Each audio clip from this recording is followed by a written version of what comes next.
नमस्कार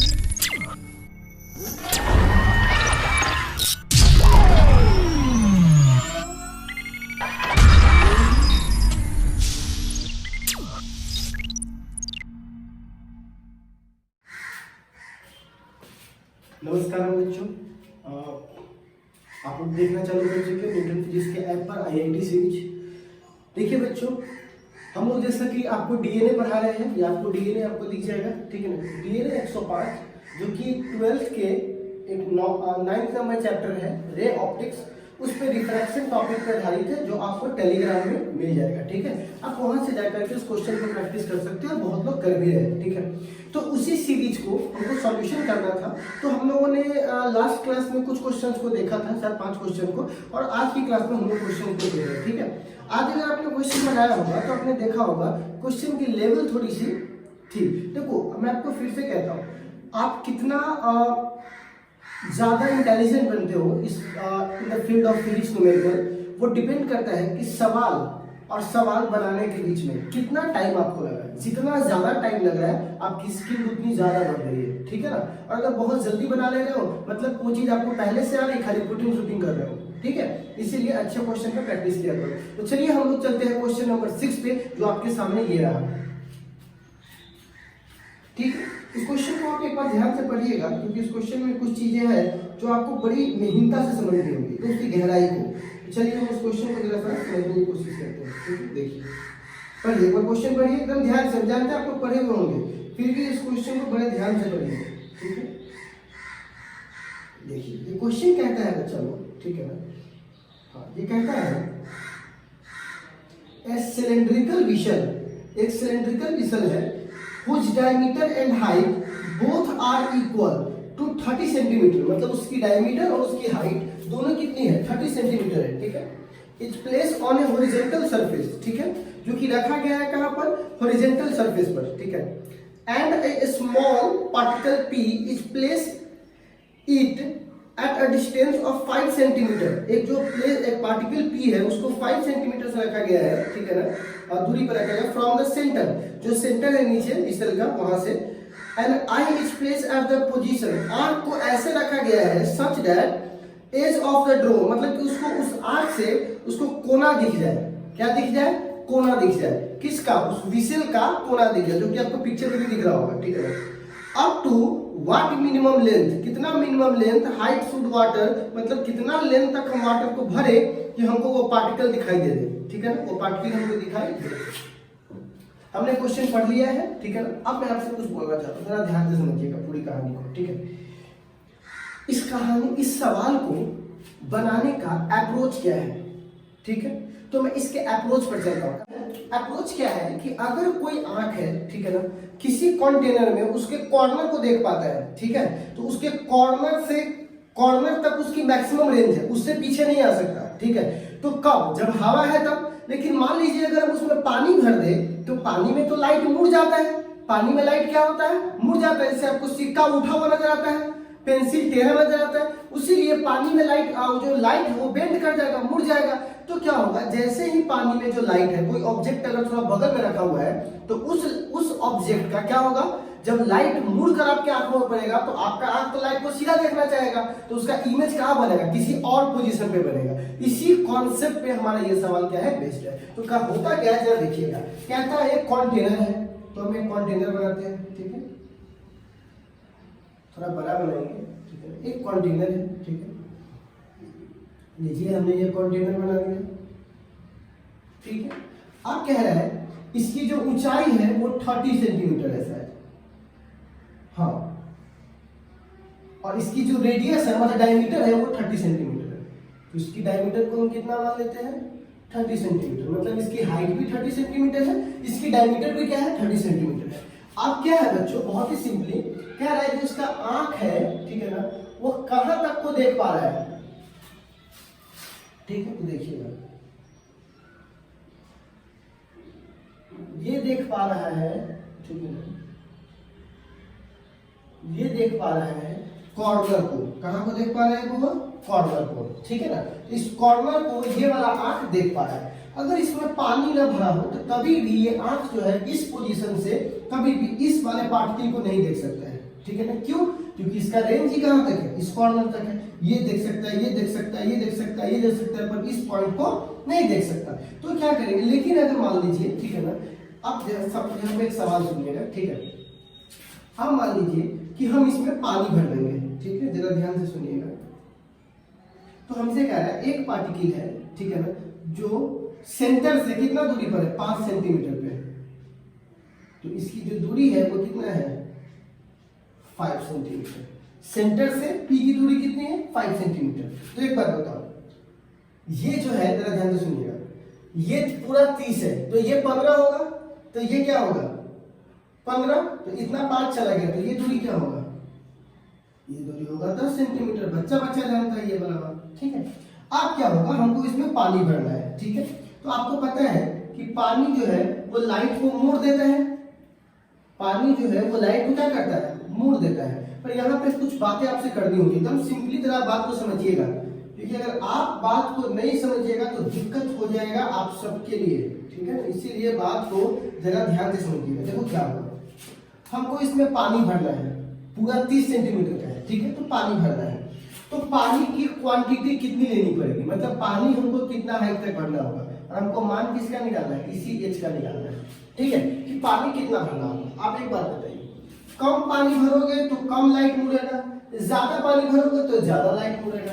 आपको बता चुके हैं कि थिकनेस टी किसी की स्लैब की थिकनेस पे डिपेंड करता है, उसका मुड़ना, बेंडिंग। तो एक बात बताइए, ये जो पानी है वो किस हाइट तक हम भरे, ठीक है? तो हमने अपने मन से भी क्या मान लिया? एच। इसी का तो मान निकालना है। तो देखिए बुआ, हमको और ये कह रहा है कि इतना पानी भरिए जिससे ये ऑब्जेक्ट आपको दिखाई दे। तो ये कब दिखाई देगा? ये तभी दिखाई देगा जब यहाँ से एक लाइट ऐसे जाए। जरा ध्यान से देखिएगा, ये लाइट ऐसे गया, ऐसे गया ये लाइट, ठीक है?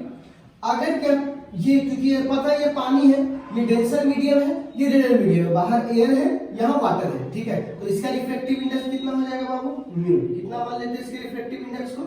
म्यू, ठीक है? और बाहर कितना है? 1, क्योंकि ये वाटर है और ये थे। तो आपको पता है कि नॉर्मल खींचेंगे, तो हमने एक नॉर्मल खींच दिया। तो नॉर्मल, तो आपको पता है ना कि जब भी कोई लाइट क्या होता है, जाता है, ठीक है ना, डेंसर से रेयर में, तो नॉर्मल से दूर जाता है। तो एक बात बताओ, जाना चाहिए था सीधा, लेकिन अब ये सीधा नहीं जाएगा, बल्कि नॉर्मल से दूर इस रास्ते पे चला जाएगा। जाना चाहिए था ऐसे, लेकिन थोड़ा नॉर्मल से दूर चला गया। वही अगर डेंसर रेयर से डेंसर में तो नॉर्मल की तरफ हो जाता, लेकिन अब डेंसर से रेयर में जा रहा है, इसलिए नॉर्मल से थोड़ा झुक गया, तो नॉर्मल से दूर चला गया, तो इस रास्ते पर चला गया। सर आपने कैसे सिलेक्ट किया कि यही रास्ता होगा? क्योंकि ध्यान से देखिए, आंख को तभी दिखाई देगा जब ये वाला पॉइंट ये वाला रास्ता पकड़े, क्योंकि इसी रास्ता से इसको ये कॉर्नर दिखाई दे रहा था। तो इस कॉर्नर को जब इस रास्ते से देख रहा था, तो आंख की लिमिटिंग लाइन तो यही है। तो जब तक ये वाला पॉइंट इस लाइन पर नहीं आएगा, तब तक ये ऑब्जेक्ट इसको दिखाई नहीं देगा। तो ये वाला लाइट मुड़ कर किस रास्ते पर आ गया? इसी रास्ते पर आ गया। कहिएगा सर कैसे दूसरे रास्ते पर जा सकता है? हाँ भाई, क्यों नहीं जा सकता? पानी का मात्रा चेंज कर दो, तुरंत दूसरा रास्ता पकड़ लेगा। लेकिन हमने कंडीशन ही ऐसा चुना है कि वो पानी इतना रखना है कि ये जानबूझकर किस रास्ते पर चला जाए? इस रास्ते पर। ये रास्ता फिक्स है, पानी फिक्स नहीं है। पानी अपने अकॉर्डिंग चेंज करो, कितना पे आएगा, ठीक है ना? या दूसरा ये हो सकता था, ये रास्ता फिक्स ना हो, पानी फिक्स हो। लेकिन यहाँ पे क्या है, आपको बोल रहा है इस रास्ते से आपको आंख पे दिखना चाहिए, मतलब ये वाला पॉइंट हमको दिखना चाहिए। तो ये वाला पॉइंट दिखना चाहिए, तो पानी हमको फिक्स करना पड़ेगा। तो किसकी मान निकालना? पानी का मान। तो ये वाला ऑब्जेक्ट यहाँ है, लेकिन इसके आंख को जब ये लाइट सीधा करेगा तो ऑब्जेक्ट कहाँ दिखाई देगा? यहाँ पर। तो इस वाले पॉइंट को देखा कि नहीं देखा? तो देख लिया। तो अब सवाल है, जरा कुछ चीज सुनिएगा, देखिए आप जरा बात को समझिए, ठीक है? ये पानी था। एक बात बताइए, इस एंगल को आई बोलेंगे क्योंकि इंसिडेंट है, और इसको क्या बोलेंगे? आर। इसको क्या बोलेंगे? आर। ये आर है, तो एक बात बताइए, ये एंगल भी कितना हो जाएगा? आर। क्यों?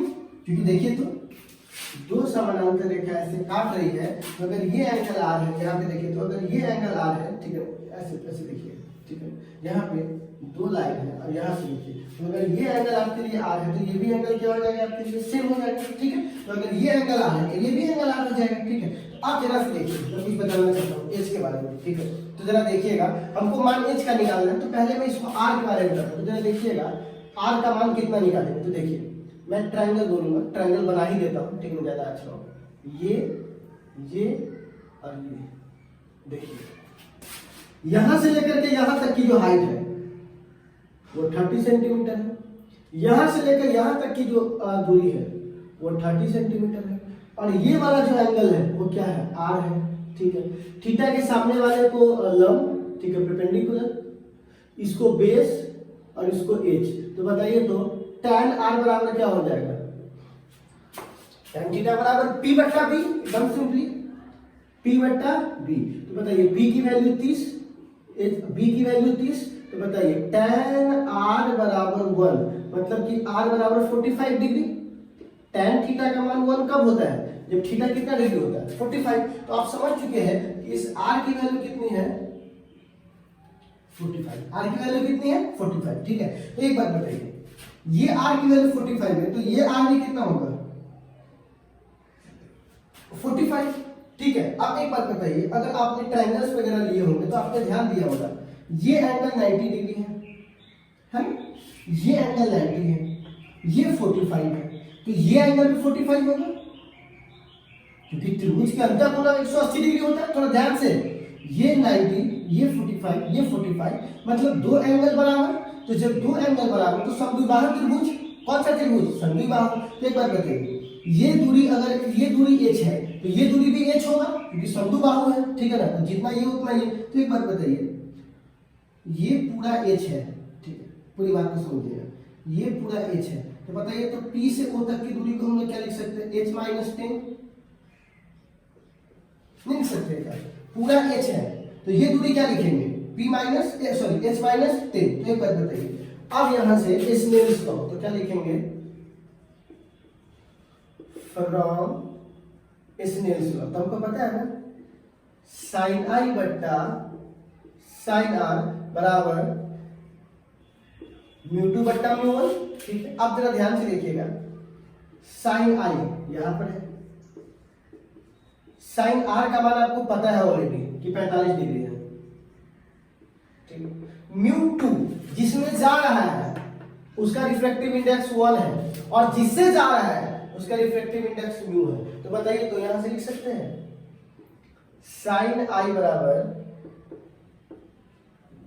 साइन 45 डिग्री बट्टा म्यू। अब देखिएगा साइन 45 का मान 1/√2, अच्छा म्यू मतलब पानी है, तो पानी में कितना होता है 4/3। तो बताइए साइन आई का मान कितना होगा, तो साइन आई का मान होगा 3/4√2। किसका मान आ गया, साइन आई का। किसका मान आ गया, साइन आई का। अब एक बात बताइए, मैं कुछ ट्रायंगल बनूंगा, इन ट्रायंगल में इसको ए बोल सकता हूं, ए। तो इन ट्रायंगल ए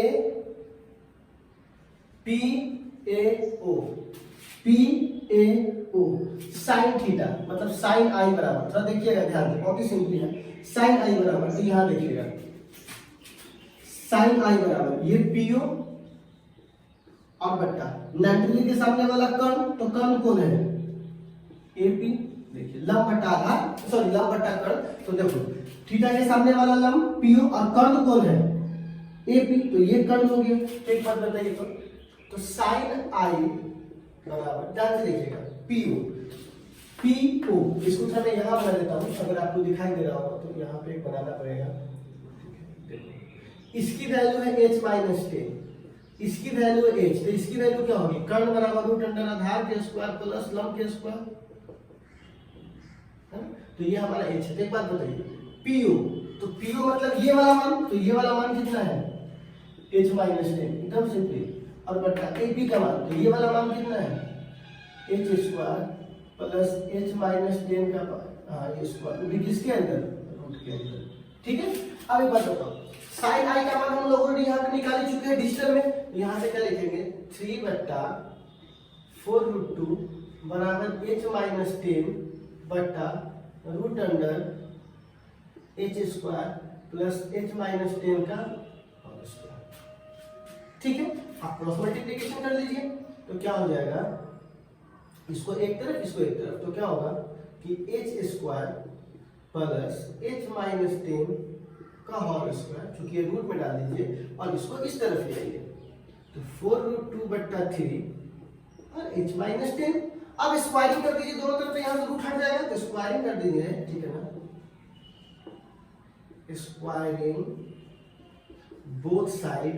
तो जब आप इसको स्क्वायर करेंगे बच्चों तो h स्क्वायर, तो ये तो रूट हट जाएगा, तो यहाँ पे क्या हो जाएगा, स्क्वायर की जगह 4 चौका 16 और √2 से स्क्वायर हट जाएगा, अब 3 3 9 और इसका क्या हो जाएगा h माइनस 10 का होल स्क्वायर। अब एक बात बताइए, आपके पास ये एक समीकरण है जिसके अंदर एक अननोन है, खाली h h h। अब आप इसको सॉल्व कर सकते हैं कि नहीं सॉल्व कर सकते, इसको बताइए, ठीक है। अब आप इसको सॉल्व कर सकते हैं कि नहीं, इतना काम तो आप लोग कर ही सकते हो। इसको काट दीजिएगा, इसको काटने के बाद क्या कीजिएगा बुआ, इससे मल्टीप्लाई और मल्टीप्लाई करने का उसको तो घटा लीजिएगा अपना जितना भी आपका मन आएगा। तो आई होप कि मैं उम्मीद करता हूं कि मैथमेटिकल टर्म आप सॉल्व कर लेंगे, बहुत ही सिंपल टर्म है, आप इसको सॉल्व करके हमको बताइएगा, नहीं होगा तो बोलिए फिर करेंगे तो क्या करेंगे, लेकिन हमको थोड़ा सा देते हैं हिंट्स। h बराबर, तो h का मान लगभग हमने आपको दिया था आंसर शीट में, ठीक है, कैलकुलेट करने पर इसका आपको h का मान आ जाएगा, ठीक है, h का मान आ जाएगा बुआ छठा का 26.7 सेंटीमीटर, ठीक है। तो ये आपका क्या हो जाएगा, h की वैल्यू आ जाएगी, ठीक है। तो चलिए ये आपका क्या हुआ, वैल्यू हुआ। तो फिर से समझ लीजिए इस क्वेश्चन को, ठीक है, क्या हुआ, मैं फिर से बोलता हूँ, इसमें करना क्या था, अप्रोच बहुत ही सिंपल था, ठीक है। हमको h की वैल्यू निकालनी थी, तो हमने क्या बोला कि जब तक लाइट नहीं था तब तक, सॉरी जब तक पानी था तब तक ये चीजें इस तरह खाली थी, यहाँ से लाइट गया तो यहाँ तक, लेकिन जैसे इसमें पानी रखा तो ये वाला लाइट बेंड हो गया, इसी रास्ते पर आ गया, तो यहाँ से मैंने r का मान निकाल लिया, कैसे, इस वाले प्रोसेस से r का मान 45 आ गया, स्नेल्स लॉ लगा दिया, sin बट्टा sin i का मान हमको यहाँ पे है, r का मान हमको पता था ऑलरेडी, हमने i की वैल्यू एक बार डिजिट में निकाल लिया स्नेल्स लॉ की मदद से। अब हमने एक बार i का मान ये और इसके टर्म में निकाल लिया, तो जैसे ही p और h के टर्म में निकाला, यहाँ पर h रह गया और h का मान हमको यहाँ से कैलकुलेट कर देना, बहुत ही सिंपल, ठीक है। तो आप इस 6 नंबर क्वेश्चन के ऊपर बना लीजिए इसको, और फिर हम लोग आते हैं 7 नंबर क्वेश्चन पे, जो इससे भी ज्यादा बहुत इंपॉर्टेंट है, ठीक है, एक बार इसको नोट कर लीजिए।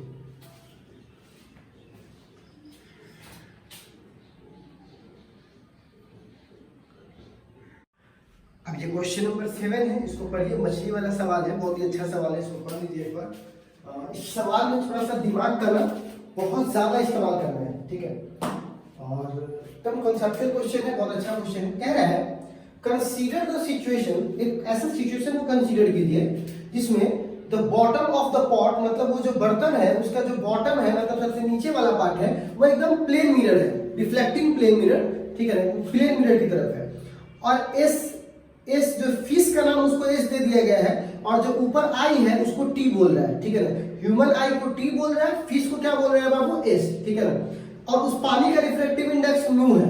तब ए नंबर में कह रहा है यदि मछली देखेगा उस आंख को, ठीक है ना, तो कितना दूरी पर नजर आएगा, ठीक है ना, एवरेज डेप्थ क्या होगा, और दूसरा वाले में कह रहा है यदि आंख देखेगा तो मछली कितना दूरी पर नजर आएगा, ठीक है ना। तो ये दोनों केसेज है हमारे पास, तो चलिए इस दोनों केसेज को हम लोग जरा आराम से बनाते हैं, बहुत ही सिंपल और बहुत बेहतरीन केस है, जरा समझिएगा, ठीक है। देखो बच्चों ध्यान से, अगर मिरर नहीं लगा होता, इसका अप्रोच क्या बनाने का, ध्यान से समझिएगा इस क्वेश्चन का। अप्रोच ये है कि अगर मिरर नहीं लगा होता तो ये हमसे दो केसेस पूछ रहा था, जब ऑब्जेक्ट डेंसर मीडियम में हो, जब ऑब्जेक्ट रेयर मीडियम में हो। तो इस दोनों का डिस्टेंस हम लोग ऑलरेडी निकाल के रखे हुए थे, है ना, म्यू बराबर रियल डेप्थ पता है एपरेंट डेप्थ, और म्यू बराबर एपरेंट डेप्थ पता है रियल डेप्थ, तो वो तो हम लोग निकाल करके रखे हुए थे। लेकिन अब क्या हुआ पता है, वो हम मिरर लगा दिया नीचे, तो अब क्या होगा, आपको दो इमेज दिखाई देगा। कैसे दो इमेज दिखाई देगा, ध्यान से सुनिएगा। एक तो जो ऑब्जेक्ट है वो दिखाई देगा, और दूसरा उस ऑब्जेक्ट का जो पिक्चर बन रहा है वो भी दिखाई देगा आपको।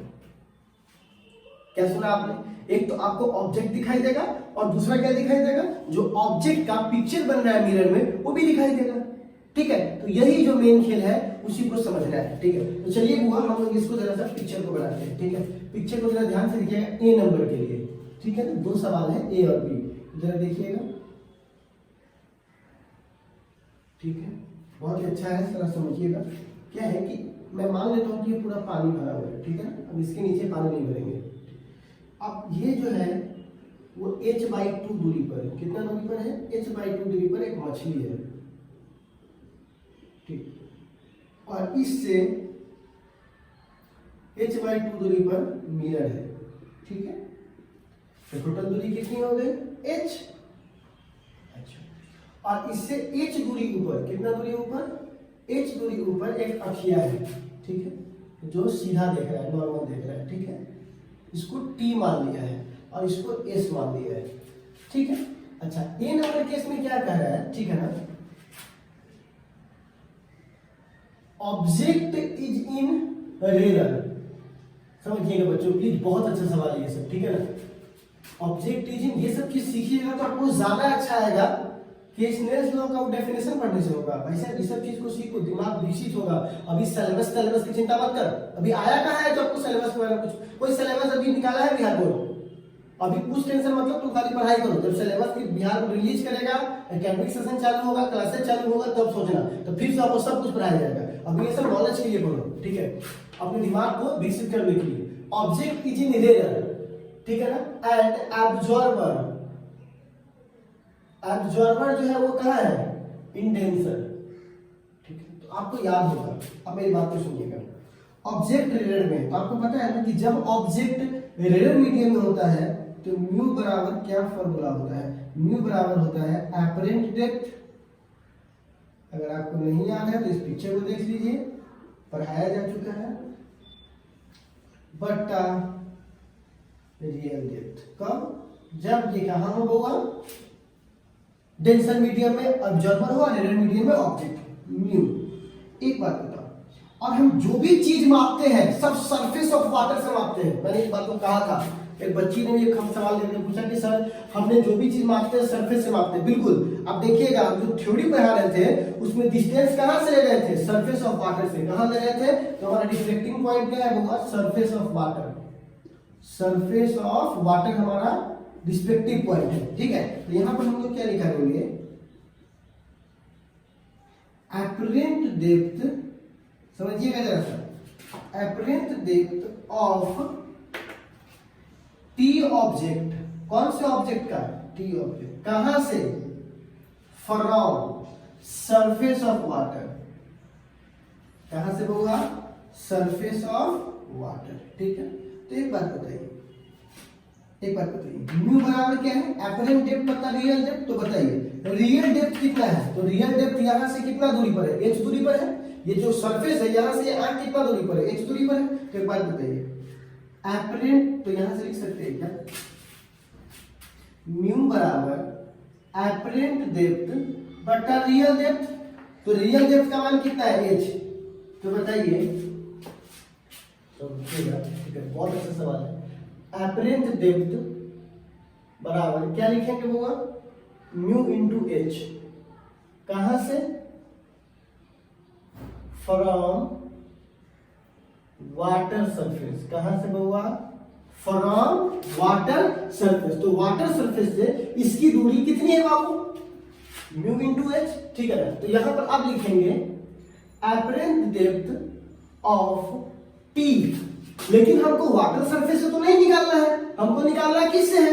मछली से, कि मछली ना देख रहा है इसको। तो अब यहां से लिखेंगे apparent depth of T from fish. पहले कहां से था? वाटर सरफेस से। अब कहां से? फिश से। तो एपरेंट डेप्थ बराबर यहां से यहां तक को कितना मान मानते हैं? म्यू इंटू एच, क्योंकि मीडियम चेंज हुआ है, ठीक है। और यहां से यहां तक का दूरी क्या है? h/2 plus h/2।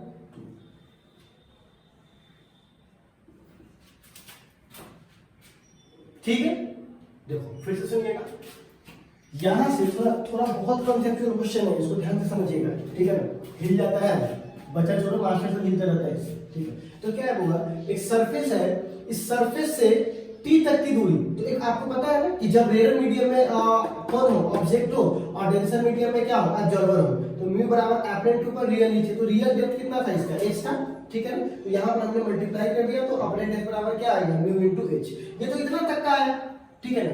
लेकिन ये खुद कौन से मीडियम में था? वाटर में, और इसके तुलना में इसको देख रहा था। लेकिन ये दूरी तो ऑलरेडी वाटर का दूरी है, तो वाटर में ये दूरी कितना है? h/2। तो यहां से लेकर यहां तक की दूरी क्या होगी? Mu h plus h/2। ठीक है, ये सिंगल हुआ फर्स्ट पिक्चर। कौन सा पिक्चर? First pick.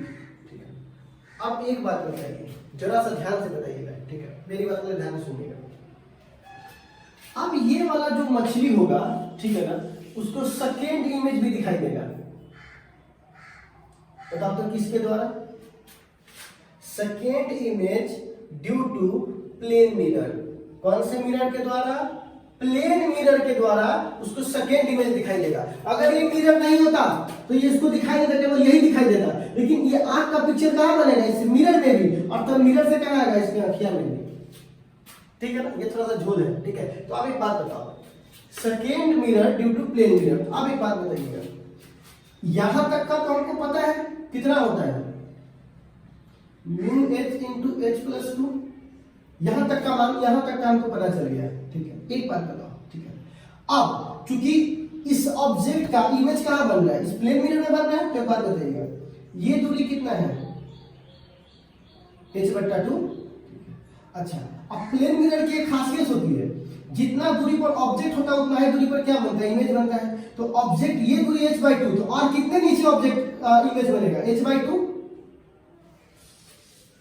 ठीक है, इस ऑब्जेक्ट का इमेज कहां बनेगा? देखो, एक तो यहां से दूरी कितना है? h/2, और इसके द्वारा जो प्रतिबिंब बनेगा वो भी कितना बनेगा? h/2 पर। तो ये h/2 और ये h/2 दोनों को ऐड करोगे तो ये टोटल दूरी कितना हो जाएगा? h, क्योंकि आधा प्लस आधा पूरा हो जाएगा, तो ये दूरी h। अब प्लस में पहले से क्या है? μh plus h/2। तो इस वाला जो सेकेंड इसको दिखाई देगा वो क्या बनेंगे?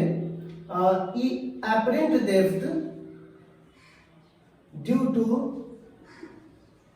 मिरर। किसके द्वारा होगा? Due to mirror of fish. तो क्या हो जाएगा होगा? एपरेंट डेप्थ का formula mu H plus h/2। ये दूरी तो है ही इसका, अब प्लस में दो दूरी और ऐड होगा। एक कौन सा? ये वाला h/2, और प्लस में एक कौन सा? Plus h/3। ठीक है, एक ये दूरी ऐड होगा और दूसरा क्योंकि ये प्लेन मिरर है तो सेम दूरी पर इमेज बनता है, तो एक ये वाला। ठीक है, तो वो ये एपरेंट डेप्थ की वैल्यू क्या हो जाएगी? Mu H plus h/2। h/2 plus h/2 क्या बोलते हैं? h बोलते हैं। ठीक है ना, तो एपरेंट डेप्थ की वैल्यू हो जाएगी म्यू एच, और इसको जोड़िएगा तो 3h/2 हो जाएगा। जोड़ के देख लीजिए, हाफ में जोड़िएगा 3h/2, तो ये आपका क्या हो जाएगा होगा? वैल्यू हो जाएगा एपरेंट डेप्थ का। ये कौन सा पिक्चर है? Second picture. ये कौन सा पिक्चर है? First picture. तो ये हमारा ए वाले का आंसर है। ठीक है, तो कोई भी पूछेगा आपको ए वाले का आंसर क्या होगा, तो बोलिएगा अगर ये मछली इसको देखेगा तो कितना नजर आएगा? Mu H plus h/2। लेकिन जब यही मछली इसका इमेज कहां देखेगा? सेकंड जो इमेज बनेगा वो किसके द्वारा? प्लेन मिरर के द्वारा। तो कितना बनेगा? जो रहेगा वो तो रहेगा ही, प्लस में h/2 इसकी खुद की दूरी और प्लस h/2 इसकी दूरी, दोनों की दूरी जोड़ देंगे तो कितना माना जाएगा? 3h/2। ठीक है, आई होप आपने इसको देखा होगा, समझा होगा, बनाया भी होगा। अब आते हैं बी नंबर वाले सवाल पे। ठीक है, इसके ऊपर नोट कर दीजिए, फिर आते हैं बाबू बी नंबर वाले सवाल पे।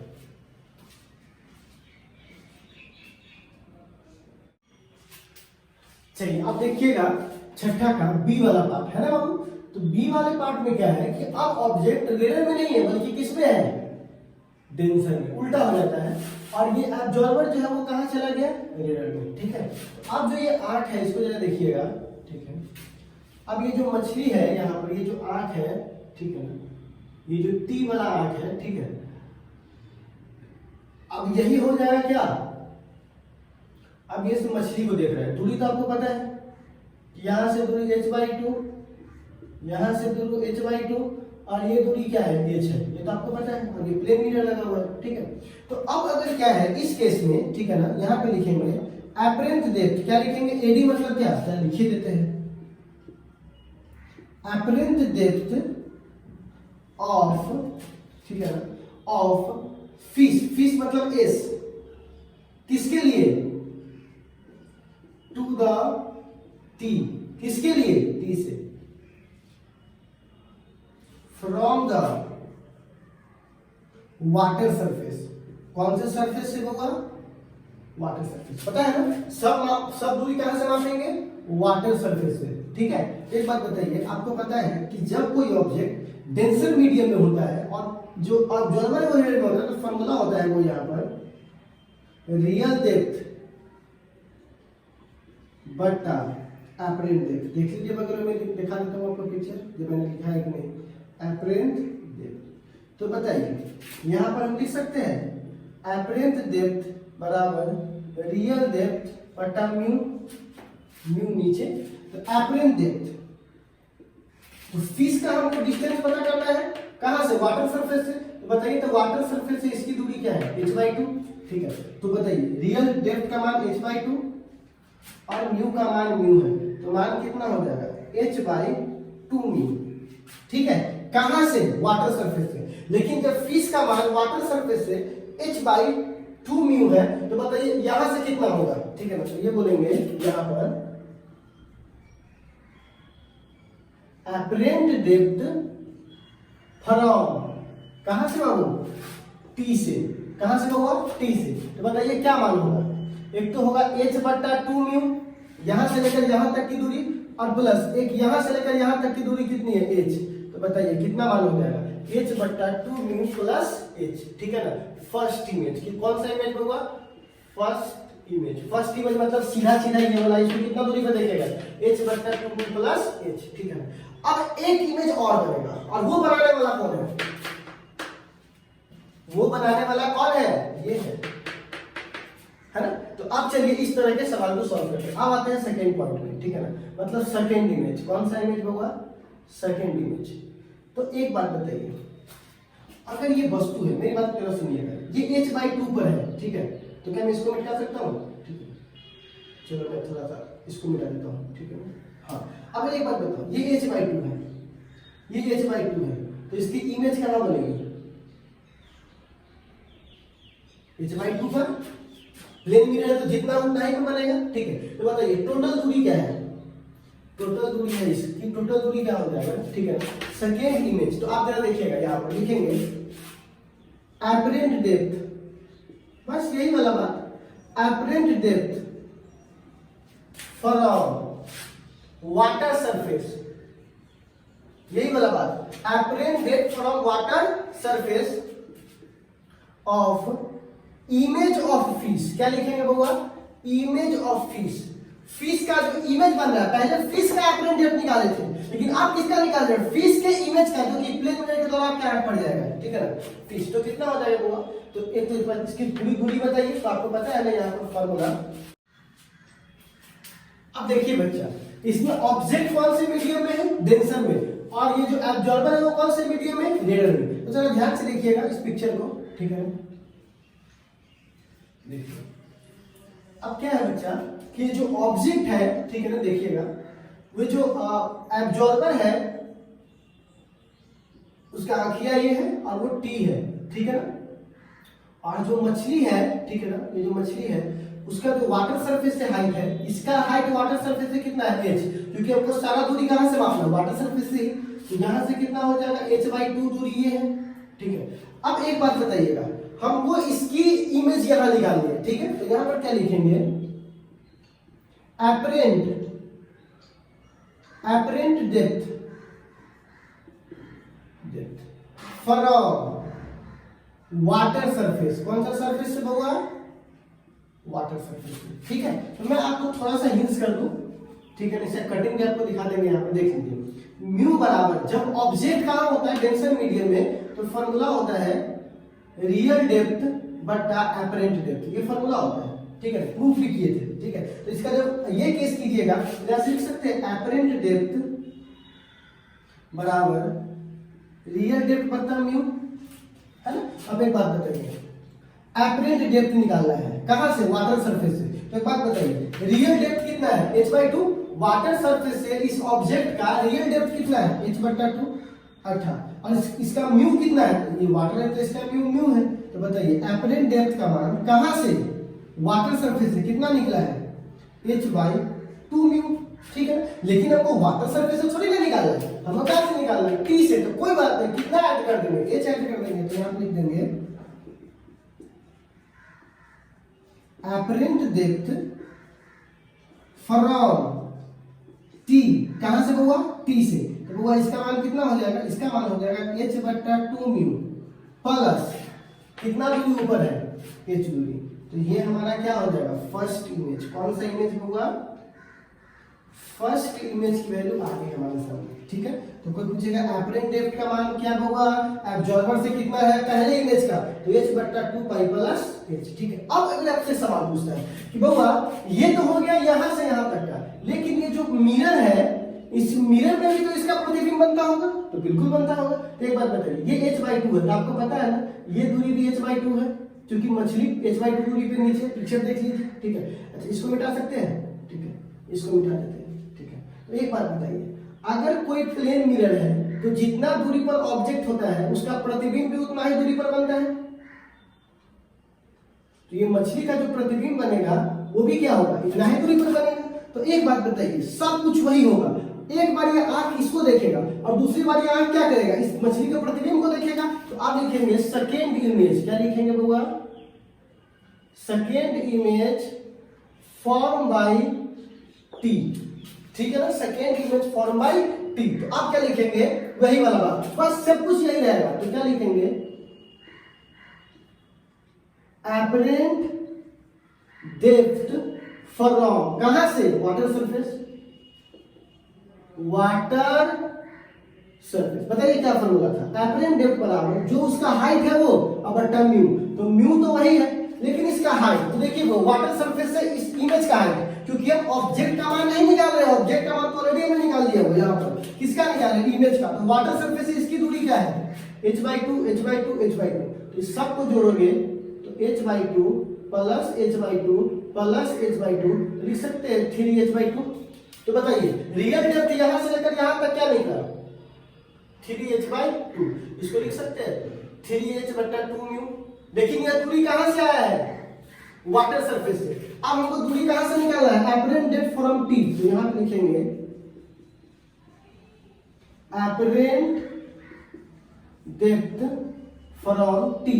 तो इसमें क्या लिखेंगे, जो ये वाला है वो तो लिखेंगे, अब प्लस में कितना ऊपर है टी, तो h ऊपर है और वो खाली है, तो क्या लिखेंगे 3h/2 म्यू, और कितना ऊपर है इससे, तो h ऊपर है, तो प्लस h आ गया, ठीक है। तो ये हमारा फर्स्ट इमेज का पोजीशन था और ये हमारा सेकेंड इमेज का पोजीशन है। तो आई होप आप इसको एंजॉय किए होंगे, बहुत अच्छा क्वेश्चन है। मैं आपको फिर से कहता हूँ आपको कि जब तक आप क्वेश्चन में घुलिएगा नहीं, क्वेश्चन में मिलिएगा नहीं, आपको ये चीजें उतनी अच्छे से समझ में नहीं आएगी जितना आप प्रैक्टिस के बाद आपको समझ में आएगा, ठीक है। तो आप प्रैक्टिस करोगे तभी तो इसको बना पाओगे, ठीक है। ये क्वेश्चन काफी अच्छा क्वेश्चन था, आपने आई होप ट्राई किया होगा। तो जल्दी जल्दी के चक्कर में मत रहिएगा, अगर जल्दी जल्दी के चक्कर में रहना है तो बोलिए हम खाली मान देते हैं, आरडी का मान 5, म्यू का मान 3, एडी निकाल लीजिए, आप भी खुश हम भी खुश। लेकिन अच्छा क्वेश्चन तो यही ना होता है। अभी आप कोई भी आदमी सिलेबस की चिंता बकवास तरीके से कर रहे हैं, सिलेबस है ही नहीं अभी भाई, ना अभी एग्जाम का डेट रिलीज हुआ, ना अभी सिलेबस आया, ना अभी आपको कोई बुक्स रिलीज हुआ है बिहार बोर्ड की तरफ से। जब होगा तो वापस सबको सेम मौका दिया जाएगा, बोर्ड एग्जाम इस टाइम को हटा के काम करेगी, याद रखिए। उतना टाइम सबको मिलेगा, तो आपको ही मिलेगा, तो ये टाइम किसको मिलेगा, जो पढ़ेगा उसके लिए स्किल बनाने का टाइम है, तो स्किल बनाइए ना, ठीक है ना। चलिए इसको नोट कीजिए, फिर आते हैं नेक्स्ट क्वेश्चन पे, 8वां।